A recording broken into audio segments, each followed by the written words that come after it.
Good morning. Well, it seems sometimes that we take one step forward and two steps back. This was to be another milestone in our restart as we meet today in two services in our church, as well as here online. Only for us to hear that next week we will all be back online again with further restrictions. A milestone has turned into a millstone. And yet it's what needs to happen to help us emerge from these days more quickly. And as we've been reminded recently, as we followed God's leading of Abraham and his family, God is sovereign over the affairs of our world, over individuals and nations, over politics and pandemics.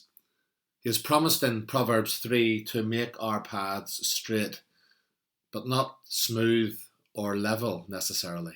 The Hebrew word for straight has more to do with geography than geometry. It means there is a clear destination in mind, but there can be a few bends along the way, a few twists and turns.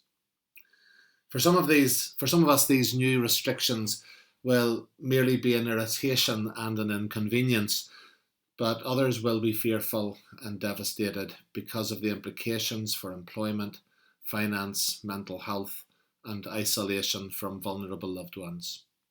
It's in this context we come this morning to worship the God who knows and the God who sees.